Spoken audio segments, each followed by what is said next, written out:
Consigne. Vous allez entendre 2 fois un enregistrement sonore de 5 minutes environ. Vous aurez tout d'abord 1 minute pour lire les questions. Puis vous écouterez une première fois l'enregistrement. Vous aurez ensuite 3 minutes pour commencer à répondre aux questions. Vous écouterez une seconde fois l'enregistrement. Vous aurez encore 5 minutes pour compléter vos réponses.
Vous l'aurez peut-être remarqué au bureau ou dans les cafés, on voit de plus en plus de gens protéger les webcams de leur laptop.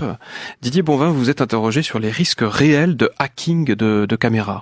Oui, et j'ai posé la question à un spécialiste, Steven Mayer, CEO et cofondateur de l'entreprise de cybersécurité genevoise Zendata. Il m'a expliqué que hacker une webcam ou le micro d'une tablette était assez facile, donc pour lui, les risques sont bien réels. Malheureusement, c'est une menace assez réelle. On se rend compte qu'il y a une grande quantité de virus et de chevaux de Troie. Et lorsqu'ils s'installent sur des ordinateurs, ils essaient d'activer la webcam pour pouvoir espionner la personne derrière l'ordinateur et eux-mêmes d'utiliser le micro pour pouvoir entendre ce que la personne dit afin de pouvoir ensuite monétiser l'information qu'ils récupèrent. Qui est visé? C'est monsieur, madame, tout le monde, des entreprises? Alors oui, c'est exactement tout le monde. On voit 3 catégories qui se dessinent principalement. On a tous les jeunes et adolescents qui se font viser souvent par leurs amis ou camarades de classe. Et ça, c'est dans un but plutôt pervers ou dans un but d'harceler ou d'observer leurs camarades à la maison. Ensuite, on a toutes les personnes qui sont plutôt les privés, où là, on rentre dans le crime organisé, où on a typiquement comme le ransomware. Les demandes de rançon. Les demandes de rançon, exactement. Les gens ont leur webcam qui se fait activer, puis ils se font attraper pendant des moments intimes et ensuite se font menacer, demande de rançon pour éviter de publier ces informations sur le web. Et finalement, après, on a les entreprises où les politiciens, et là, c'est de l'espionnage industriel ou de l'espionnage étatique, où ils essaient de récupérer des informations sur leurs adversaires ou concurrents. Alors, comment bien se protéger? Un simple scotch suffit pour la caméra? Alors, oui, un simple scotch peut suffire. De nouveau, comme on dit toujours, il faut avoir une bonne hygiène digitale, faire attention à ce qu'on installe sur nos appareils, faire attention là où on clique, avoir un antivirus et un firewall. C'est vrai que pour le webcam, si on met un scotch dessus, si la webcam ne voit rien, elle peut pas filmer grand-chose. Après, évidemment, c'est pas toujours ce qu'il y a de plus pratique si vous voulez utiliser la webcam régulièrement. Donc, il existe même des petits clapets qu'on peut mettre dessus, qui sont tout fins, qu'on peut ensuite ouvrir et fermer. Définitivement, c'est quelque chose qui permet d'empêcher la webcam de fonctionner correctement.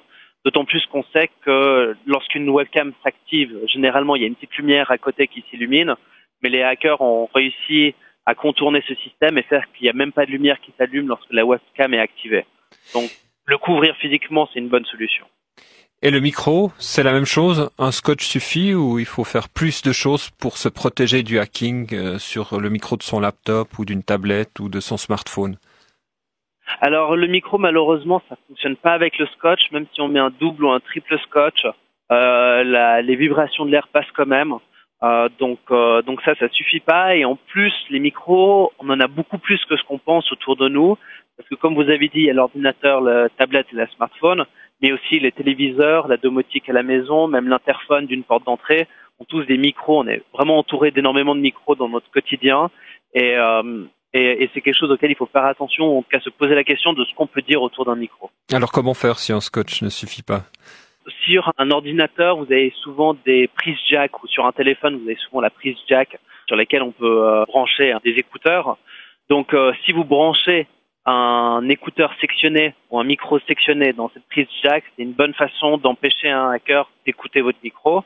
Ensuite, si vous voulez vraiment rentrer dans la partie extrêmement paranoïaque, on peut suivre les recommandations de Edward Snowden qui avait dit qu'il fallait carrément couper le micro à l'intérieur de l'appareil téléphonique, du smartphone, et ensuite n'utiliser qu'un kit main libre au moment où on voulait parler.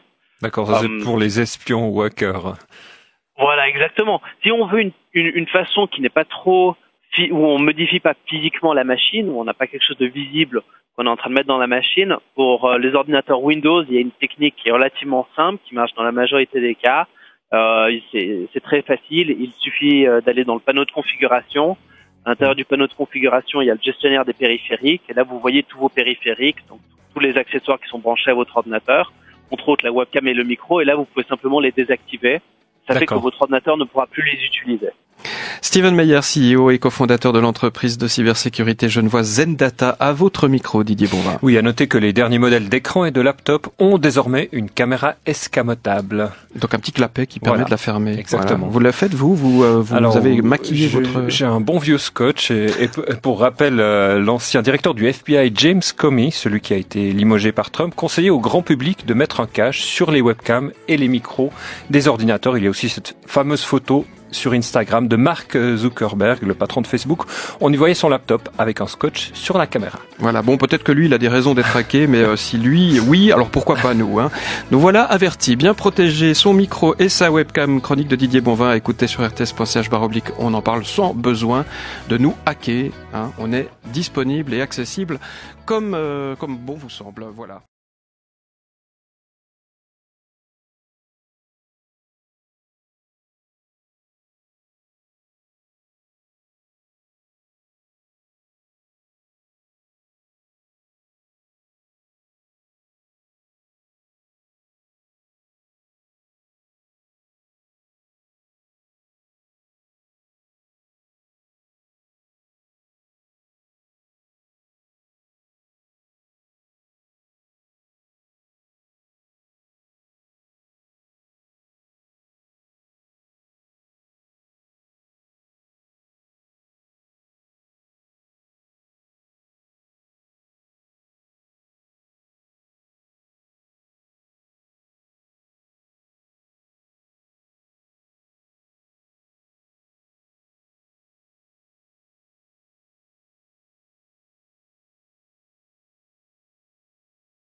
Vous l'aurez peut-être remarqué au bureau ou dans les cafés, on voit de plus en plus de gens protéger les webcams de leur laptop. Didier Bonvin, vous êtes interrogé sur les risques réels de hacking de caméras. Oui, et j'ai posé la question à un spécialiste, Steven Mayer, CEO et cofondateur de l'entreprise de cybersécurité genevoise Zendata. Il m'a expliqué que hacker une webcam ou le micro d'une tablette était assez facile, donc pour lui, les risques sont bien réels. Malheureusement, c'est une menace assez réelle. On se rend compte qu'il y a une grande quantité de virus et de chevaux de Troie. Et lorsqu'ils s'installent sur des ordinateurs, ils essaient d'activer la webcam pour pouvoir espionner la personne derrière l'ordinateur et eux-mêmes d'utiliser le micro pour pouvoir entendre ce que la personne dit afin de pouvoir ensuite monétiser l'information qu'ils récupèrent. Qui est visé? C'est monsieur, madame, tout le monde, des entreprises? Alors oui, c'est exactement tout le monde. On voit trois catégories qui se dessinent principalement. On a tous les jeunes et adolescents qui se font viser souvent par leurs amis ou camarades de classe. Et ça, c'est dans un but plutôt pervers ou dans un but d'harceler ou d'observer leurs camarades à la maison. Ensuite, on a toutes les personnes qui sont plutôt les privés, où là, on rentre dans le crime organisé, où on a typiquement comme le ransomware. Les demandes de rançon. Les demandes de rançon, exactement. Les gens ont leur webcam qui se fait activer, puis ils se font attraper pendant des moments intimes et ensuite se font menacer, demande de rançon pour éviter de publier ces informations sur le web. Et finalement, après, on a les entreprises où les politiciens, et là, c'est de l'espionnage industriel ou de l'espionnage étatique, où ils essaient de récupérer des informations sur leurs adversaires ou concurrents. Alors, comment bien se protéger? Un simple scotch suffit pour la caméra? Alors, oui, un simple scotch peut suffire. De nouveau, comme on dit toujours, il faut avoir une bonne hygiène digitale, faire attention à ce qu'on installe sur nos appareils, faire attention là où on clique, avoir un antivirus et un firewall. C'est vrai que pour le webcam, si on met un scotch dessus, si la webcam ne voit rien, elle peut pas filmer grand-chose.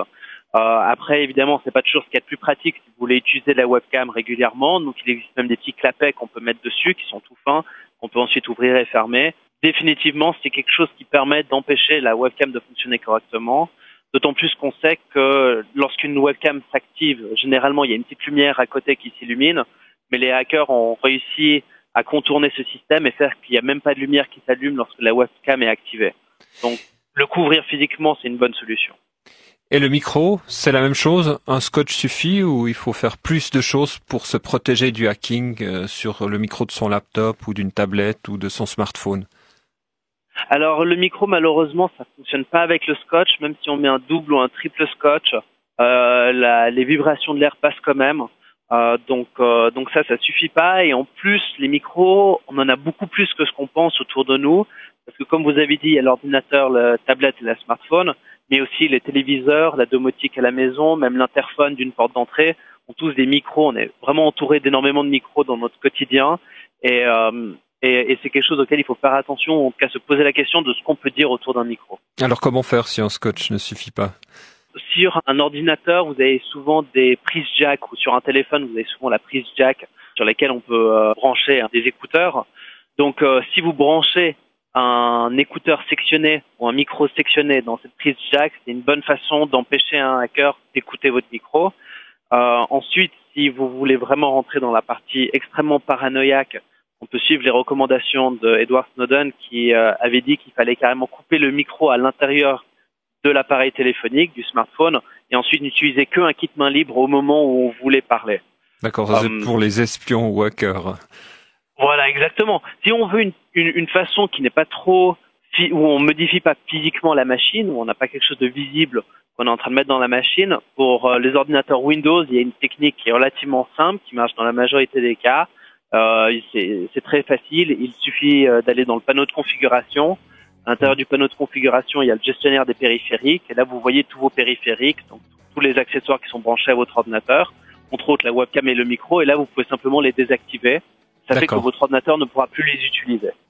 Steven Meyer, CEO et cofondateur de l'entreprise de cybersécurité genevoise Zendata, à votre micro, Didier Bonvin. Oui, à noter que les derniers modèles d'écran et de laptop ont désormais une caméra escamotable. Donc un petit clapet qui permet de la fermer. Exactement. Voilà. Vous la faites, vous Alors, avez maquillé votre... J'ai un bon vieux scotch et pour rappel, l'ancien directeur du FBI, James Comey, celui qui a été limogé par Trump, conseillait au grand public de mettre un cache sur les webcams et les micros des ordinateurs. Il y a aussi cette fameuse photo sur Instagram de Mark Zuckerberg, le patron de Facebook. On y voyait son laptop avec un scotch sur la caméra. Voilà, bon, peut-être que lui, il a des raisons d'être hacké, mais si lui, oui, alors pourquoi pas nous, hein. Nous voilà avertis, bien protéger son micro et sa webcam. Chronique de Didier Bonvin, écoutez sur rts.ch/, on en parle sans besoin de nous hacker, hein. On est disponible et accessible comme bon vous semble, voilà.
Vous l'aurez peut-être remarqué au bureau ou dans les cafés, on voit de plus en plus de gens protéger les webcams de leur laptop. Didier Bonvin, vous êtes interrogé sur les risques réels de hacking de caméras. Oui, et j'ai posé la question à un spécialiste, Steven Mayer, CEO et cofondateur de l'entreprise de cybersécurité genevoise Zendata. Il m'a expliqué que hacker une webcam ou le micro d'une tablette était assez facile, donc pour lui, les risques sont bien réels. Malheureusement, c'est une menace assez réelle. On se rend compte qu'il y a une grande quantité de virus et de chevaux de Troie. Et lorsqu'ils s'installent sur des ordinateurs, ils essaient d'activer la webcam pour pouvoir espionner la personne derrière l'ordinateur et eux-mêmes d'utiliser le micro pour pouvoir entendre ce que la personne dit afin de pouvoir ensuite monétiser l'information qu'ils récupèrent. Qui est visé? C'est monsieur, madame, tout le monde, des entreprises? Alors oui, c'est exactement tout le monde. On voit trois catégories qui se dessinent principalement.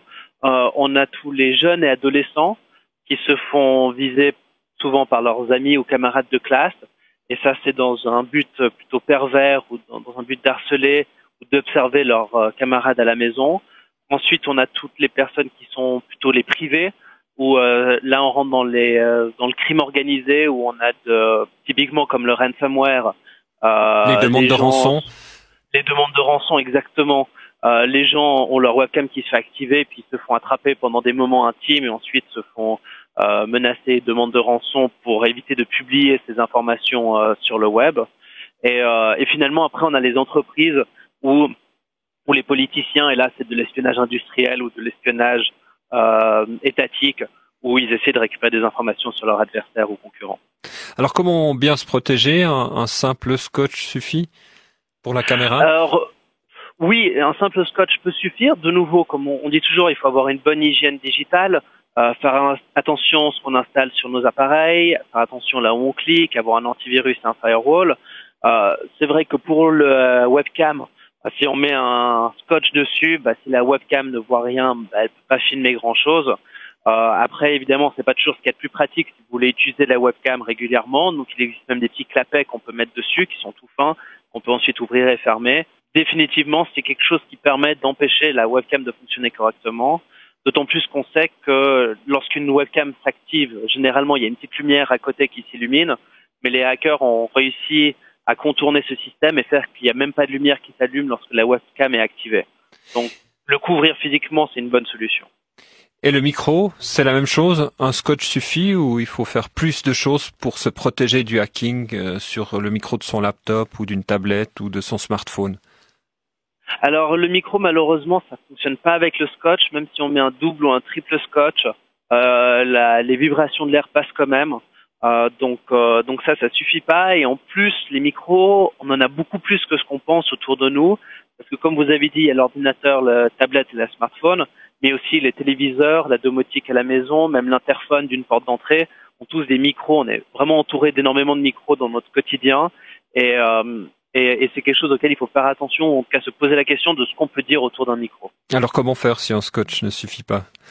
Sur un ordinateur, vous avez souvent des prises jack, ou sur un téléphone, vous avez souvent la prise jack sur laquelle on peut brancher des écouteurs. Donc si vous branchez un écouteur sectionné ou un micro sectionné dans cette prise jack, c'est une bonne façon d'empêcher un hacker d'écouter votre micro. Ensuite, si vous voulez vraiment rentrer dans la partie extrêmement paranoïaque, on peut suivre les recommandations de Edward Snowden qui avait dit qu'il fallait carrément couper le micro à l'intérieur de l'appareil téléphonique, du smartphone, et ensuite n'utiliser qu'un kit main libre au moment où on voulait parler. D'accord, ça c'est pour les espions ou hackers. Voilà, exactement. Si on veut une façon qui n'est pas trop, où on modifie pas physiquement la machine, où on n'a pas quelque chose de visible qu'on est en train de mettre dans la machine, pour les ordinateurs Windows, il y a une technique qui est relativement simple, qui marche dans la majorité des cas. C'est très facile, il suffit d'aller dans le panneau de configuration. À l'intérieur du panneau de configuration, il y a le gestionnaire des périphériques, et là vous voyez tous vos périphériques, donc tous les accessoires qui sont branchés à votre ordinateur, entre autres la webcam et le micro, et là vous pouvez simplement les désactiver. Ça fait que votre ordinateur ne pourra plus les utiliser. Steven Meyer, CEO et cofondateur de l'entreprise de cybersécurité genevoise Zendata, à votre micro, Didier Bonvin. Oui, à noter que les derniers modèles d'écran et de laptop ont désormais une caméra escamotable. Donc un petit clapet qui permet de la fermer. Exactement. Voilà. Vous la faites, vous avez maquillé votre... J'ai un bon vieux scotch et pour rappel, l'ancien directeur du FBI, James Comey, celui qui a été limogé par Trump, conseillait au grand public de mettre un cache sur les webcams et les micros des ordinateurs. Il y a aussi cette fameuse photo sur Instagram de Mark Zuckerberg, le patron de Facebook. On y voyait son laptop avec un scotch sur la caméra. Voilà, bon, peut-être que lui, il a des raisons d'être hacké, mais si lui, oui, alors pourquoi pas nous, hein. Nous voilà avertis, bien protéger son micro et sa webcam. Chronique de Didier Bonvin, écoutez sur rts.ch/, on en parle sans besoin de nous hacker, hein. On est disponible et accessible comme bon vous semble, voilà.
Thank you for watching our video. Like and subscribe our channel for more amazing videos. Also, don't forget to share it with your friends. Contact French NU to learn French language.